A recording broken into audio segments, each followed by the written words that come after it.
So, Mauricio Loza, thanks very much for joining us once again on Hermitix podcast. Thank you for having me again. So this sort of first of two parts, this episode. Really, these two parts are culminating in a discussion on a documentary, or to describe it as a documentary is a bit different, but it's something you've been working on called Eros Unchained, which is a multi-part sort of series loosely based around the theories of a book that we're talking about today called Eros and Magic in the Renaissance by Ioan Couliano, which has become this, I would say, this sort of cult classic in magical literature, almost anthropology. I mean, there is a foreword by Mircea Eliade, and it really touches on a lot. I mean, it goes all the way from, as you'd imagine, Eros and Magic in the Renaissance through to how magic affects advertising in the modern day. Really, Couliano was one of the first to sort of outline this in writing, I would say. Maybe I'm wrong with that. But this is the discussion that we're having today is around this book, and then the second part will be on Eros Unchained, your own project. So, I mean, perhaps before we begin, I mean, the first question I had for you is who is Ioan Couliano? But perhaps I would ask you, where was it you first came across Eros and Magic in the Renaissance?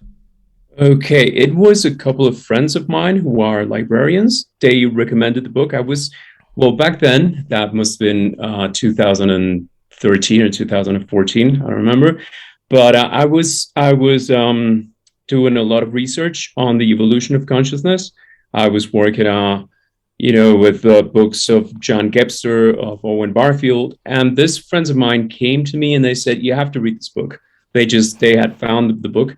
And they say, you have to read this. You really have to get into it. And I did. I got a copy in Spanish, and then I got an English copy. And it was a ride. I was astounded at the depth of the research Juliano did for that book. It is incredibly thorough, the way he managed it.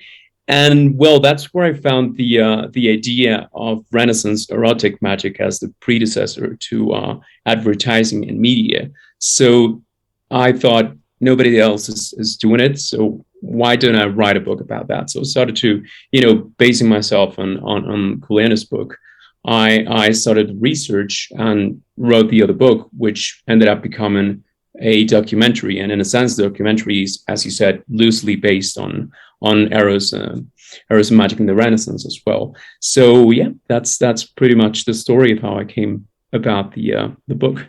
Mm-hmm, mm-hmm, mm-hmm. And I will ask you. I mean, who was Couliano? Because he himself has become this sort of cult-like figure in occult and magical circles, right? Yeah, totally. He is. Umberto Eco used to say that he's kind of a myth. He has become sort of a myth. But there hasn't been much written in English. There's a very good book by Ted Anton called Eros and the Murder of Professor Couliano. I think it's the book, the name of the book. But anyway, just to make a brief profile of Couliano, he was a Romanian scholar and magician that specialized in the history of religion and the history of magic and Gnosticism. And he was also known for his political essays and short stories. He was born in 1950 in the city of Iași in an intellectual family, and he grew up during the Ceausescu communist regime, which he fled in 1972, I think, when he was granted political asylum in Italy while he was studying at the Università Cattolica of Milan. He was widely considered an authority in Gnosticism and Renaissance magic, and he was a first-hand connoisseur of divination techniques that he applied to his writings.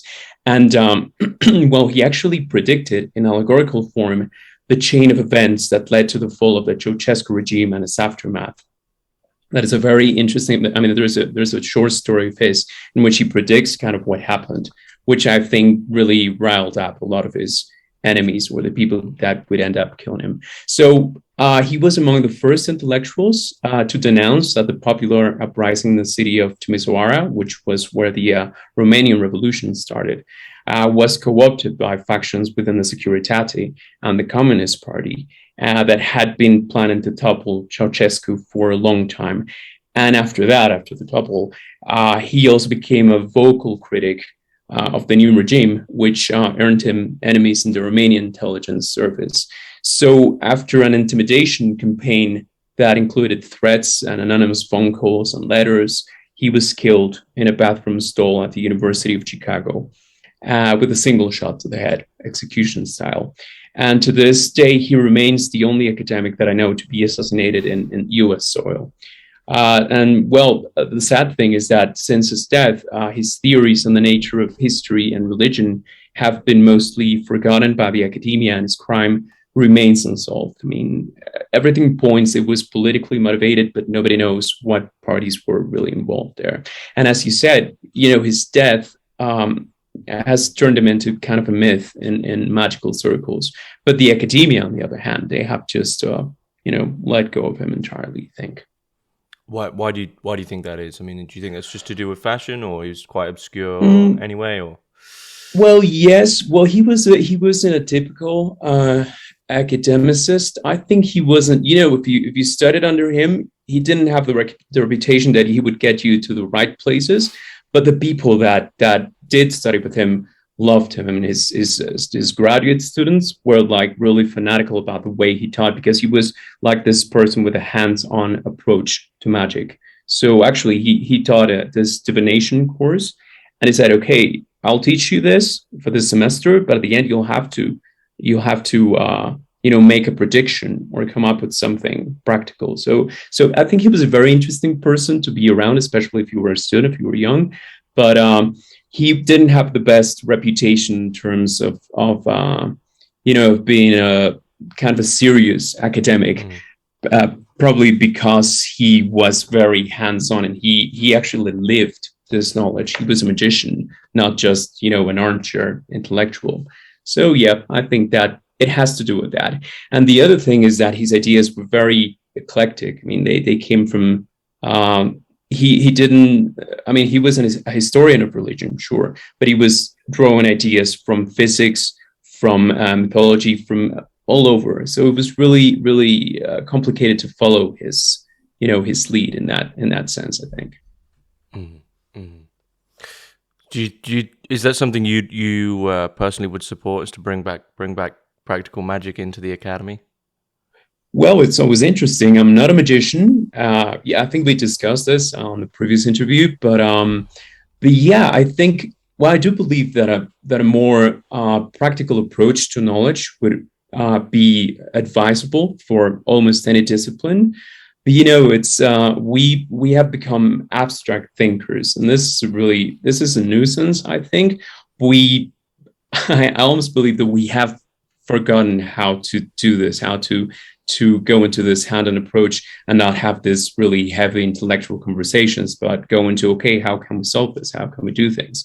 So yeah, I would advise it. I wouldn't know how to start it, certainly, but it shouldn't be that complicated. I mean, I think it's like getting to know the people that you need to know to do things and start doing them, I guess. Mm-hmm. And he didn't write all that much in his lifetime, though, did he? So he got Eros and Magic in the Renaissance. There's a book, the title of which, something Gilgamesh, I remember. Yeah. Sorry. Oh. Yep. Can you hear me? Yeah, I can hear you.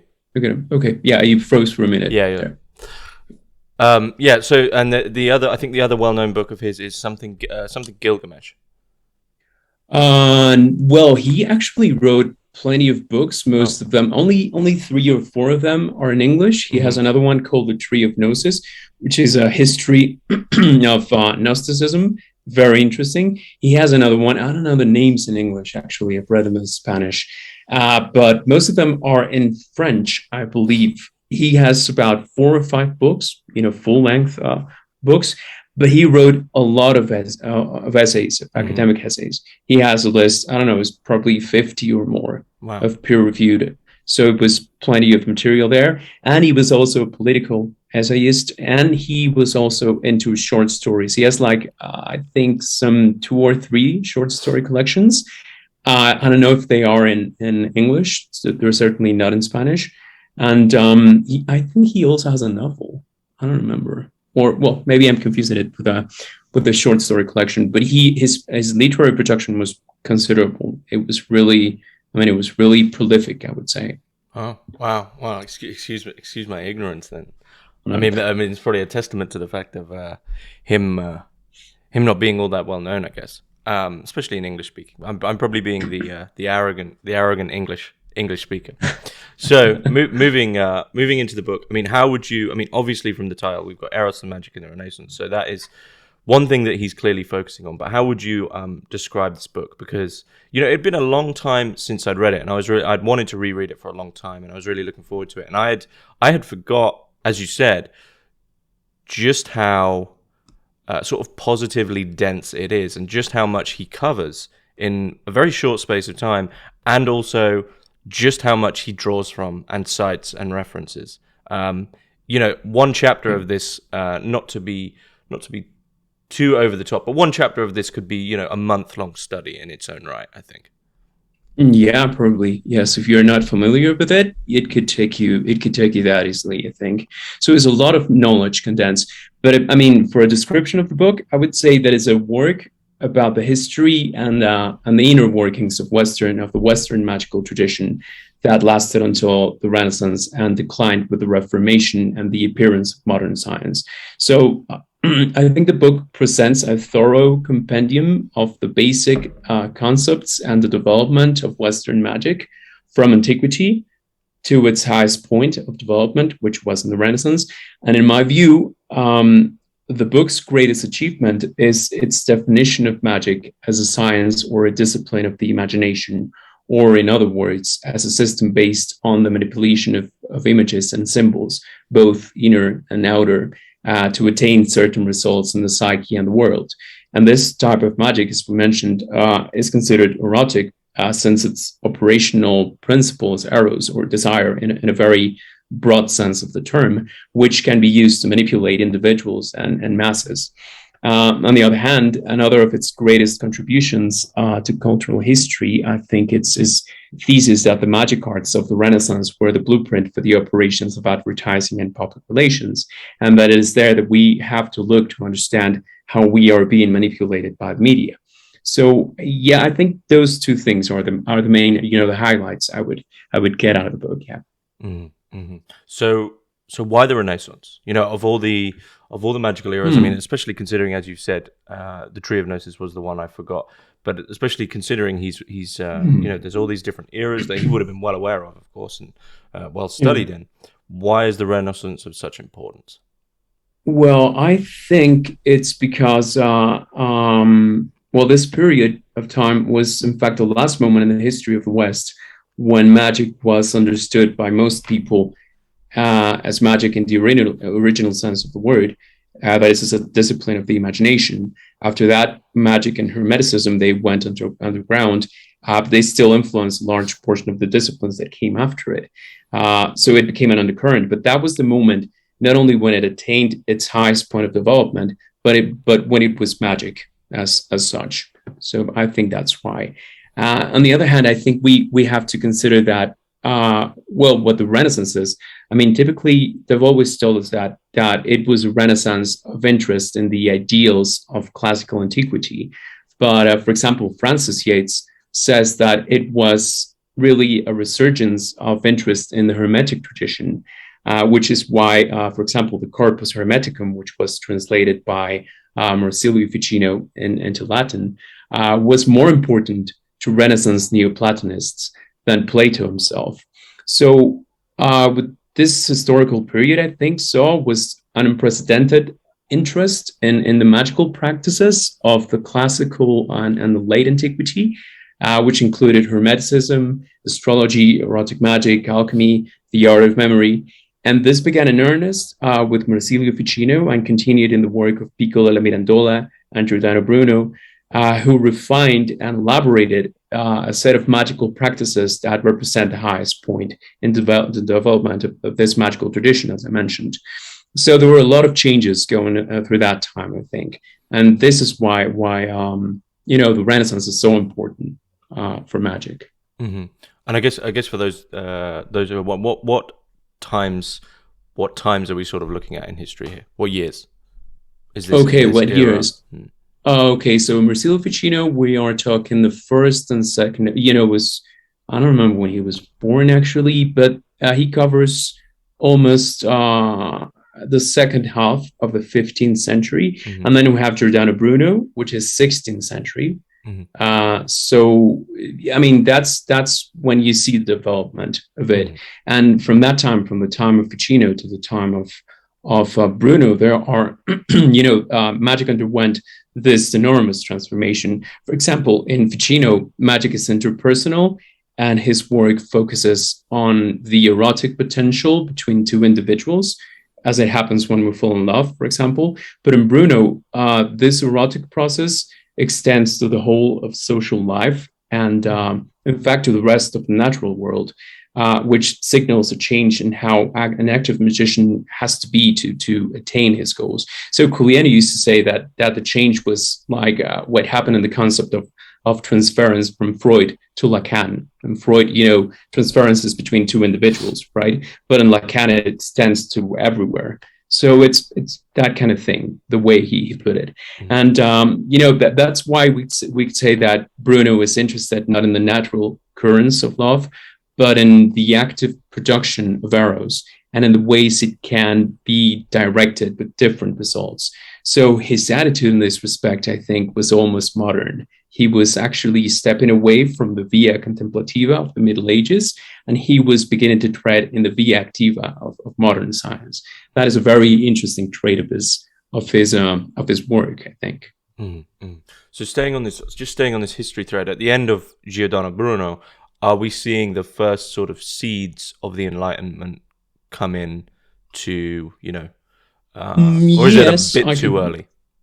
Well, it is a bit early, but I think he was more of an anomaly in a sense. I think he was ahead of his time, and I think it's because the kind of individual he was. But we could identify many of his ideas with what would later come to be the Enlightenment. although although in a sense Bruno was really a person from the past. The kind of knowledge he represented was not what was considered fashionable in the 16th century. He was a man out of his time, I would say. He was pushing for ideas that in the mind of most had their time and were almost done. So in a sense, his attitude was modern, but his way, the knowledge he pushed for was antique, we could say. Yeah. Mm. Yeah, I remember reading his. It was translated by John Michael Greer. The book on shadows, which had some biographical stuff about Mm-hmm. Bruno in it. And Bruno was this extremely strange, a bit of a smart aleck, but Yeah. probably justified to be fair. I mean, he was extremely smart, but extremely tongue in cheek, and I think often pushing, sort of prodding everyone, right? Um, but as you Yeah. say, it did come across in that short biographical extract, like Mm-hmm. some figures throughout time. He's a man who's sort of. I remember it explained of Ernst Jünger where they said it was a man whose consciousness was from another time. Right, he's just completely Totally. out of place, and that's how I felt about Bruno as well. So.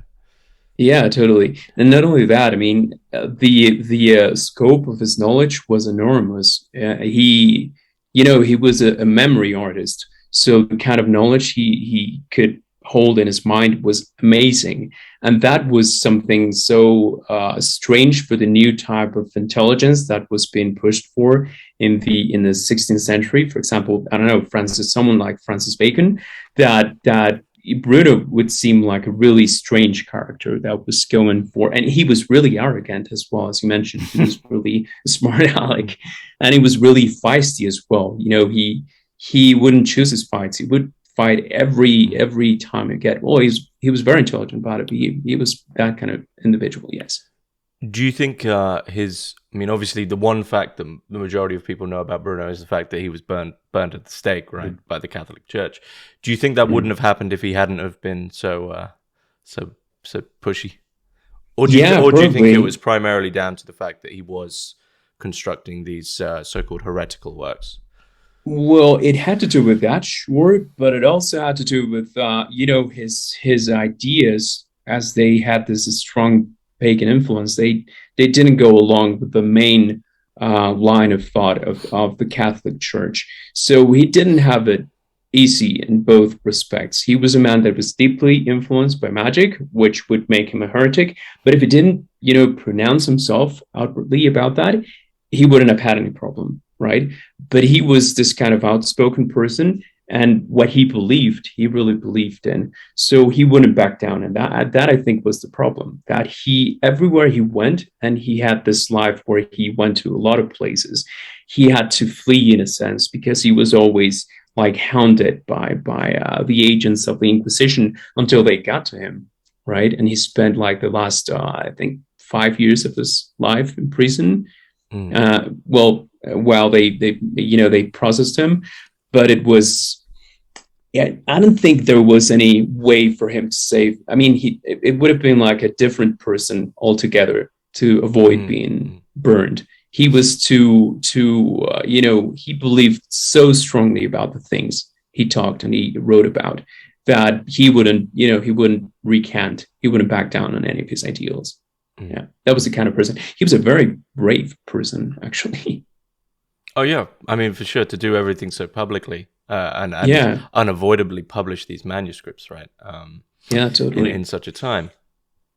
And it, just as an aside, I think it's probably one of my favorite statues ever. Is the now sort of famous statue of Bruno with the sort of foreboding hood. I can't remember whereabout it is. I think it's in Rome, maybe Capo-de-Fiori. Yeah, I think so. I don't know, but maybe there, yeah. It's. I mean, the fact I hope it is, because it's almost like a triumph for Bruno that he's immortalized now in Rome, of all places. Yeah, right in the place where they burned him. I see. Yeah, I think so. Well, I'm not sure. I don't know for sure, but yeah, I think so. It was pretty near to where the place is. Okay. He was burned, yeah. So you were mentioning earlier we have this difference between Ficino and the love between two people, and that love being used magically. And then you mentioned that for Bruno, it's a love which is, as you say, like with Lacan, everything is. I think he uses the word intersubjective. Everything is everything is related. Yeah, that same love is related. So. It begs the question, it's not love and magic in the Renaissance, it's Eros and magic in the Renaissance. So what is the difference between Eros, which is, I'm often thinking of Ludwig Klager's book of cosmogonic Eros. Eros is often seen as this, maybe I'm wrong with this, but the strange and dark side of love. So what is the difference between Eros and love? Or am I completely off the mark there? No, not at all. Well, I think, your question stems from the fact that our concept of love nowadays is largely restricted to romantic love, which is a relatively recent development. And, or it may also include love for one's friends or parents or family. But for example, in ancient Greece, I think there were like about, 8 or 9 types of love, of which Eros, which is sexual desire, was only one. So there was also philia, which was a spiritual connection, ludus, which was playful love, mania, which was obsessive love, agape, which is unconditional love, as in charity, for example. Well, there are many others. However, in the context of erotic magic, Eros stands for a very general form of desire that is not necessarily sexual, but it is understood as the vinculum vinculorum, which is the bond of bonds. And it is a force that ensures the continuity of all the links of the great chain of being, which was a hierarchical structure that included all the entities in the cosmos, ranging from supernatural intelligences like angels down to rocks. So in this sense, Eros is the power that allows for the operations of magic. It makes action at a distance possible. And this is why Bruno speaks of Eros as a great web of bonds that cannot be designated by just one name, and to which he refers as the hand which binds. And this, I think, points to a feature in his system, which is that everything can be bound and manipulated if you use the proper desire. If you find the proper bond for this or that person, or even for a mass, you can manipulate it. You can steer it at will. So that's what his system was about, I think. And Couliano comments that this theorization of bonds, which from Bruno's text, which I'm trying to remember the name of, which is a very short text of Bruno's, on something of bonds. I can't remember the exact title. Yeah, it's probably the Vinculus in Genere of bonds in general. Yeah. So on. And Couliano comments that this sort of theorization moved into people such as Gustave Le Bon, who wrote The Crowd, which then itself transforms. And actually, I mean, to give a key example of how this has been utilized throughout history, as many people, one of the key reasons why Gustave Le Bon's The Crowd is known is because it was for a long time Adolf Hitler's bedside reading as to how to control the crowd. So Eros, as you know, it's could we say a general understanding of desire, in the sense that, as you said, if the desire is understood, then there becomes a form of chains or bonds or control of a person or persons. And so there's two other things which I think, along with Eros, there's two other things which I think sort of define the foundational sort of tools which Couliano is using to construct this argument of why it's happening. And these two things are the pneuma, so Pneuma, the pneuma, and also phantasms, or fantasy with Phantasm.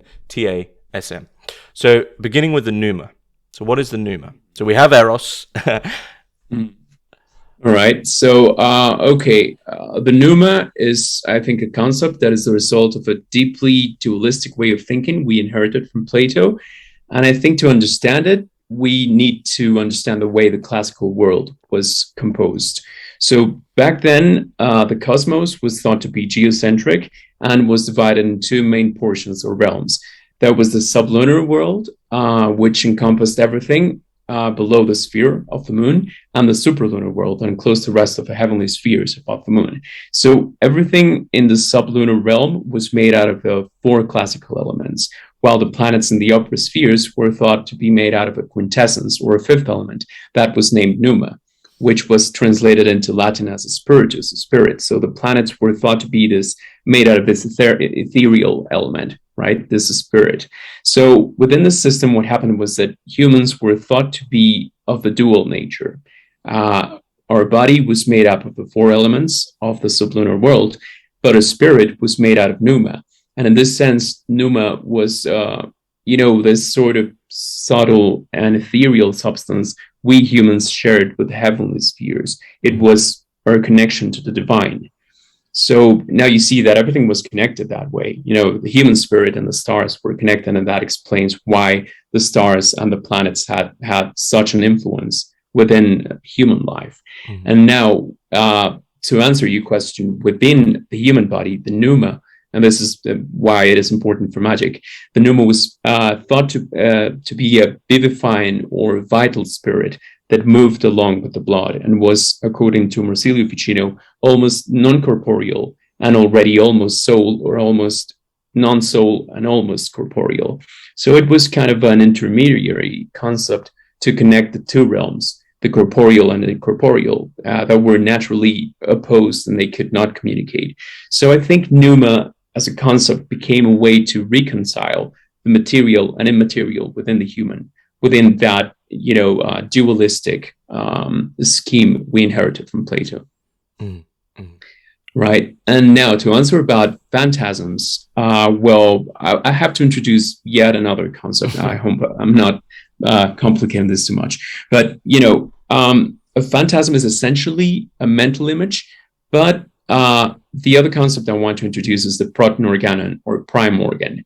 This was an ethereal organ within the human body that was made of pneuma, and according to the Stoics, was located in the heart, although this location depends on the school of thought.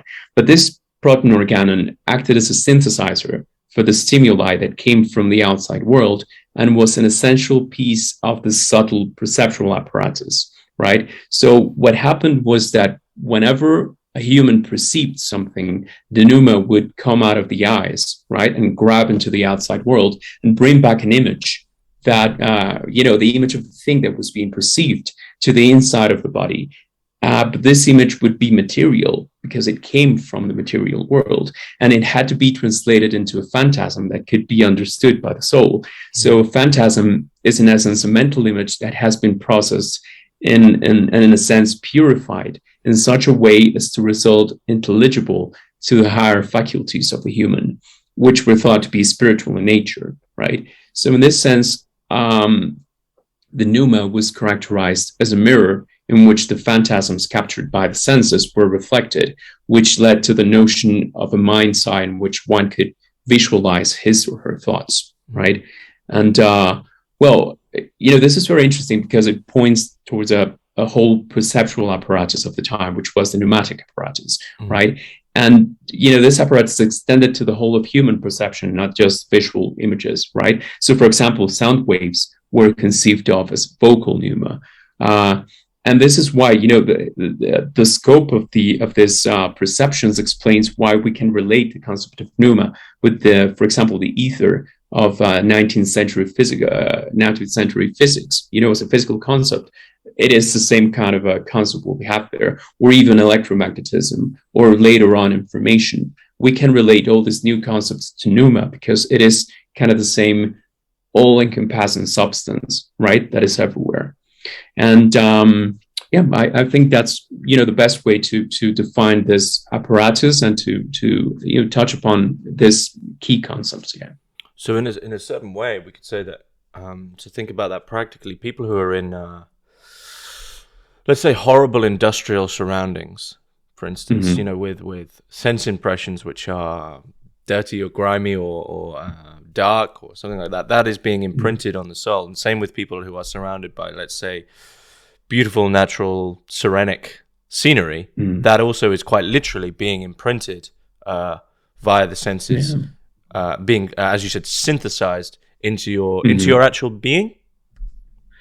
Well, yes. Well, if we keep to this theory, it's only a part of yourself, but it's the innermost part. It's your soul. So yeah. For example, a magician, in the sense that Ficino was a magician, was someone really careful of his surroundings, of what he ate, of what he drank, of his hygiene, his personal hygiene, the hygiene of the place where he lived. Right? He wasn't. In this sense, and this is where there is this kind of, this popular image of the occult as something dark. There is this darkness to it. But these natural magicians of the Renaissance were actually people that were really, really conscious about their surroundings and what they could eat and the lives they led. They were aiming for excellence. Right. So what you say in a sense is right. A magician in that sense would try to surround himself with the most beautiful scenery or try to lead a quiet life of meditation. So yeah, and it's in a sense it does affect your being, I think. Mm-hmm. And so the sort of this foundation that we've built up here, this really culminates in whether the big question, of course, the answer for Couliano is absolutely yes, which is can this functionality of the phantasm basically be abused by a third party in relation to Eros, in relation to desire? Yeah, totally. It can be abused. I mean, once someone learns how to manipulate other people's phantasms, which means learning to manipulate images, gestures, behaviors that penetrate into the pneumatic apparatus of the victim or the prey, he or she gains the ability to influence or manipulate another individual or even a mass according to the bonds that he places in the pneuma of the other person, or in the pneuma. For example, Gustave Le Bon, which you mentioned earlier, he talked about the soul of the crowd, right? And the soul of the crowd is nothing but a general pneuma, right? When we have a mass of people, right? They kind of synchronize. And when you have someone like Hitler, for example, delivering this speech, what happens? He actually implants this very precise ideas in the soul of the crowd. That's the way Le Bon would put it. What he's doing is actually implanted these images in the pneuma, in the general pneuma, right? Where they take root. And when they take root, because we repeat them so much. People are exposed to this influence all day. Well, what happens is that they really go deep, and they transform people, and they alter behavior, right? They can change the course of a country's history, for example. So yeah, it can be abused, and it has been abused for a long time. Yeah. And this is something that your own book, which we spoke about before the first time you came on, and also this the series that you're developing really is, am I right in thinking, revolving around basically advertising in relation to this as an abuse of this functionality. Totally, yeah. Mm-hmm. So I mean, is it as simple as an advert is basically simply sort of overthrowing anything which was originally surrounding you and forcing certain impressions onto you, which then get synthesized and then alter your desires?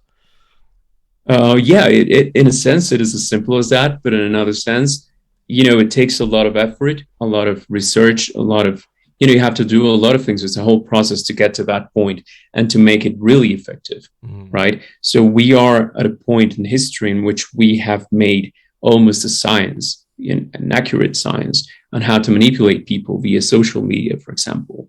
You'd be amazed at how accurate it can be as to what kind of person would look at this and not this advertising in small variations, right? So down to that point, I think we have perfected kind of a science of manipulation to an extent that would be unimaginable to someone like Bruno. He would be like amazed, okay, we can do that. And it's really, really, I think, moral and dangerous. Yeah. So do you think, say, Ficino and Bruno would see modern advertising as immoral? Like I generally, think so. As a sort of they would see it as a hypnotic manipulation and not as a selling tactic. Yeah. Well, yes, and not only moral. I think they would be scandalized. I hope the kind of my heroes that they would be scandalized in the sense that the idea they had was that the people that, well, not Ficino, Bruno, the manipulator was a person that had excelled in conquering himself, right? And because of that, he had the right to tend to the herd of souls. That's how Bruno put it, right? He was a hero. His soul was heroic, and that gave him right to do these things. So manipulation was not for manipulation's sake. It was not to sell something or to push a political agenda or anything like that. It was for the greater good. That's how they saw it, right? So right now, it's pretty bad. Yeah. Not to sort of force Christian language onto it, but it seems almost like the word manipulator isn't exactly helpful, because within contemporary language, a manipulator is absolutely negative. So it almost seems like as someone almost becoming a saint, and then that allows them the right to become a shepherd.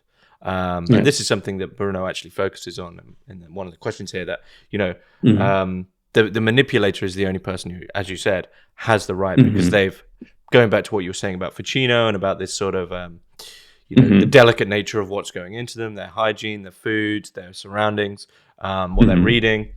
That's someone who's attempted to, or possibly has achieved excellence, and thus allows them to then have the right to say, look, I do know what's best for you to synthesize.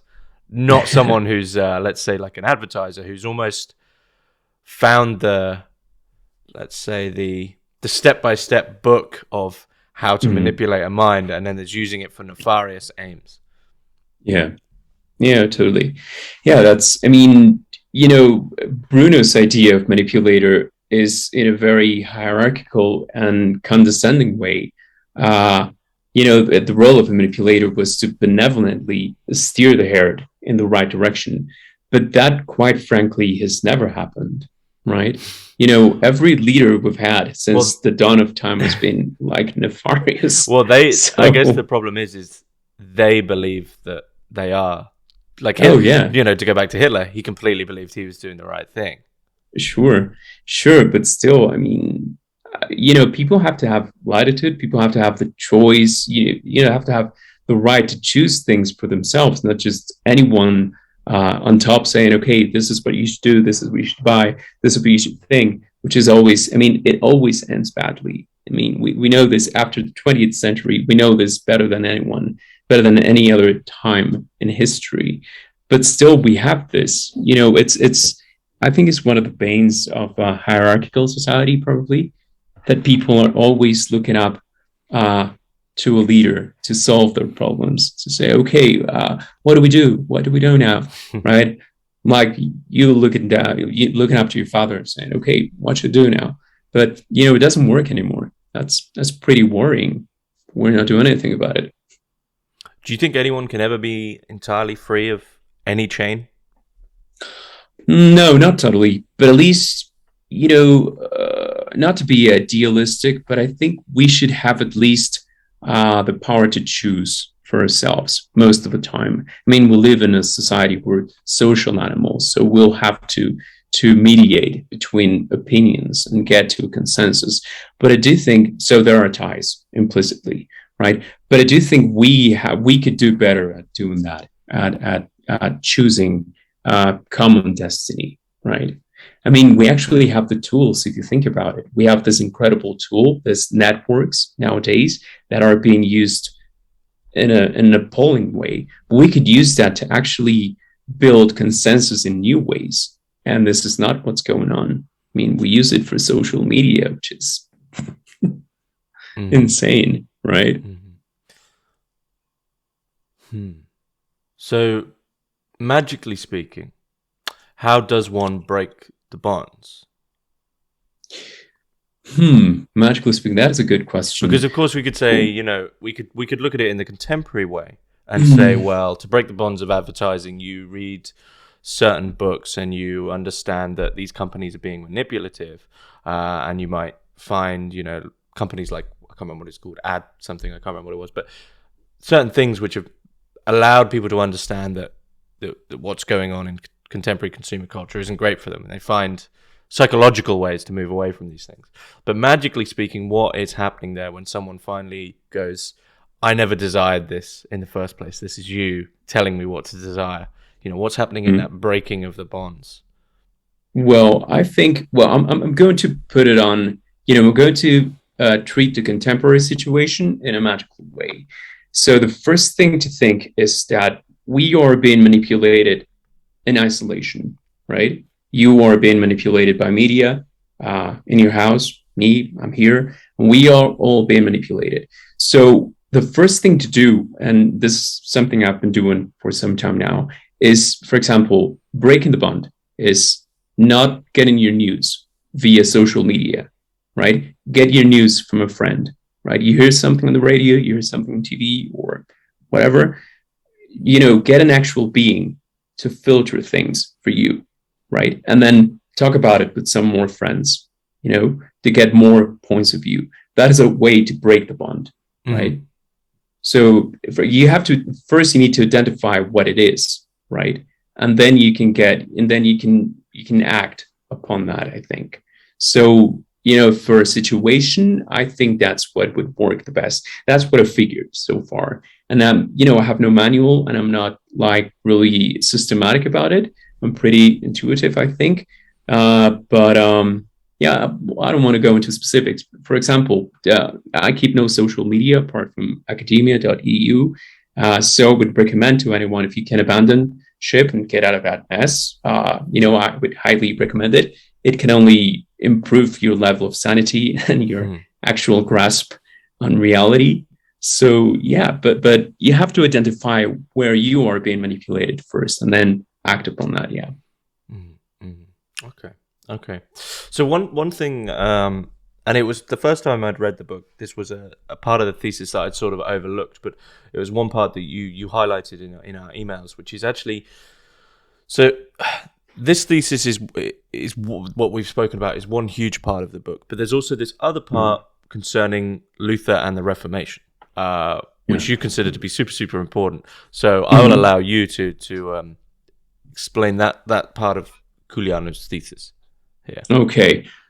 So, well, this is like the central thesis of the book. The first part of the book presents like an overall treatment of magic, the history of magic, but the second and the third parts deal with how Renaissance magic was undermined and ultimately vanquished by the regressive and reactionary forces deployed by the Reformation, which included the total rejection of the pagan culture of the Renaissance.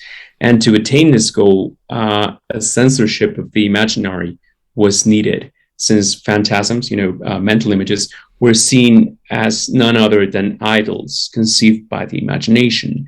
And this faculty, imagination, was supposedly the site where man came into contact with the devil and its machinations, its temptations. So what happens with Couliano is that, in sharp contrast to the image of the Reformation as a progressive movement that affected a cleanse on Catholic dogma, Protestantism is seen as Couliano as a deeply reactionary movement that managed to evict magic from Western consciousness because of its intention to purify human imagination, hence the Puritanism, right? And I think it's also important to note that the Catholic response to the Reformation, referred to as CounterReforma or CounterReformation, adopted a similar stance towards the pagan imagination of the Renaissance. That is, it decided to suppress the magic imaginary with a strict regime of the spirituality aimed at repressing erotic imagination, right? And this attitude on the part of the Catholic Church amounts to a co-optation of Protestant discourse in order to invalidate it, with the result that the attack on magic came from both the Protestant and the Catholic fronts, which diminished the possibility of the survival of magic and set the stage for the emergence of another mode of cognition, which was modern science, right? Mm.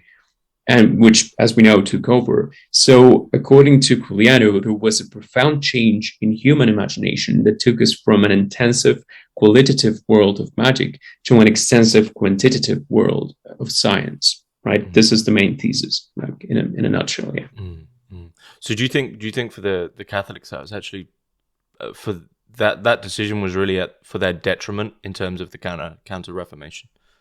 Yes. I think they were very shrewd about it. I mean, they understood that what held together the magical world, this magical view of things, was that it was a science of the imaginary, as Giuliano puts it. So the decision to go against it and to really take steps to for example, you see that in there is a book called The Spiritual Exercises by Ignacio de Loyola, who was the founder of the Jesuit movement, the Jesuit order.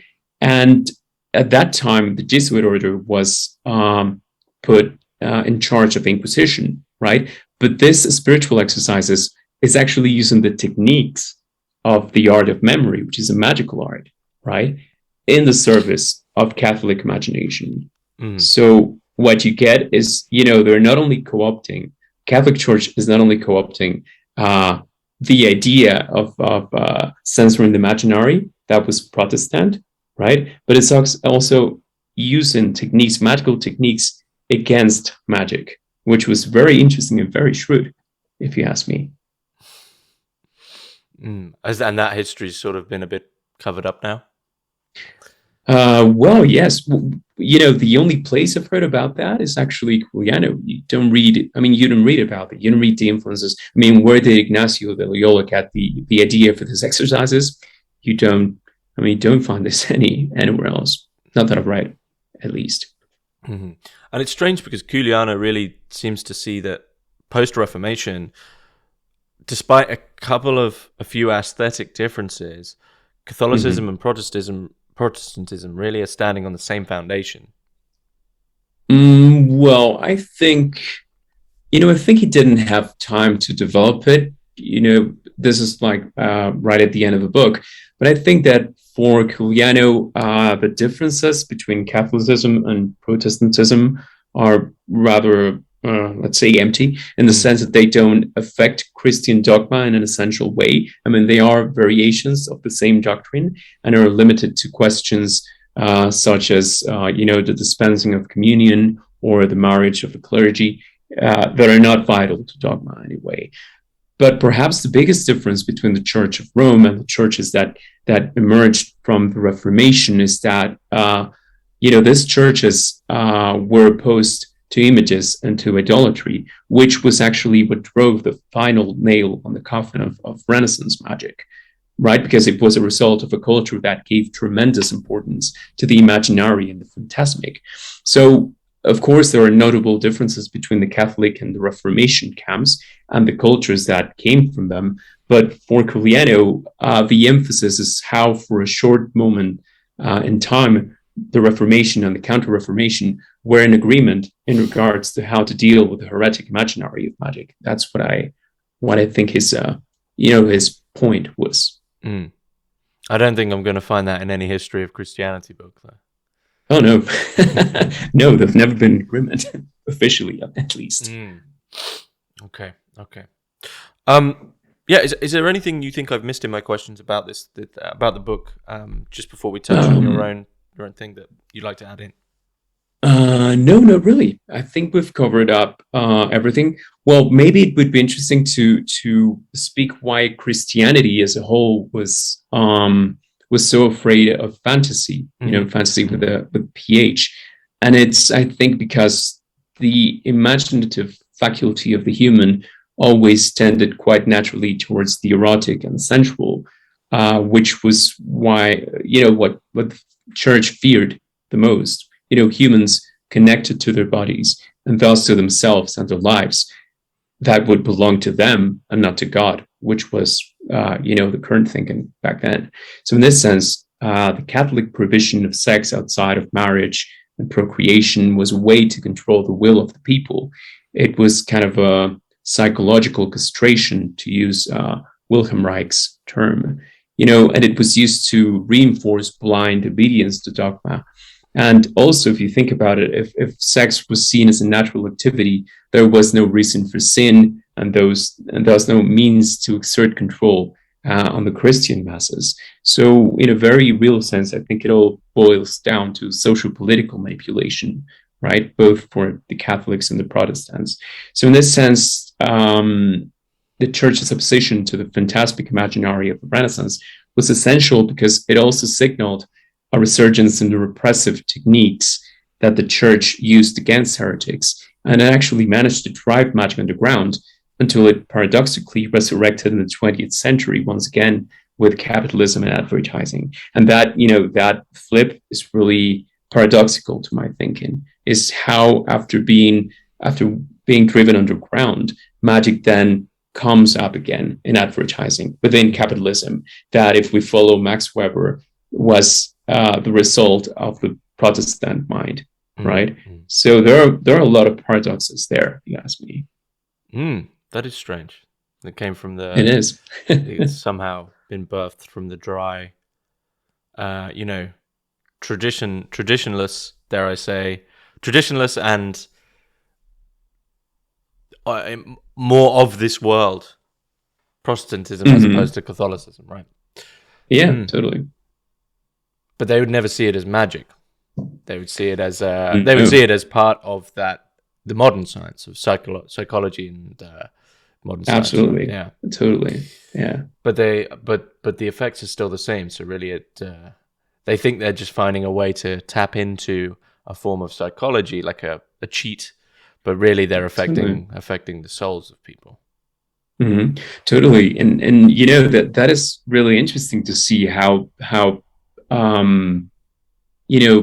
the phantasms of magic become the images of psychology. That's part of it's not really, Couliano is not that emphatic about that, but it's really interesting to see how this transforms from one to the other, right? How do we get from magic to psychology? And then having psychology, we can apply that to mass marketing and advertising and public relations and all that. So yeah. Mm-hmm. Okay. So of course we'll speak about this a lot more in the part which is entirely on it. But how does this book relate to Eros and Change, your own series that you're working on? Or I believe you've finished the series now, haven't you? Yeah, it's finished. We are working on the English voiceover. I think we should have it ready. I don't know, probably next month, so we can show it to you and you tell us what you think, and we can talk about it. And but it's almost done. We are almost done with it. Now, regarding your question about the book, the relation of the book is that neither my book nor the documentary series would have been possible without Eros and Magic in the Renaissance. It is the cornerstone in which everything is based. Mm-hmm. So in this sense, the documentary for Gabriel and me, which is my partner in Spain, it's kind of a homage to Couliano. It's dedicated to him. And we wanted to really make emphasis in this, because it's important to, I think, kind of recover Juliano for the masses, to say, okay, this intellectual was important. He left this really important ideas, and this need, they have to be seriously considered by the academia and by the people at large. So yeah, that was part of the idea behind it. Mm-hmm. Mm-hmm. Okay. Well, I look forward to watching it. I've seen little sneak previews, and it's very exciting. Yeah. It's very exciting. So I'm looking forward to watching the whole thing and then chatting to you about it. But yeah, is there anything else you'd like to add in before we finish up? No. I think we've covered everything. Yeah. Okay, Maurizio Loza, thanks very much. Well, thank you, James.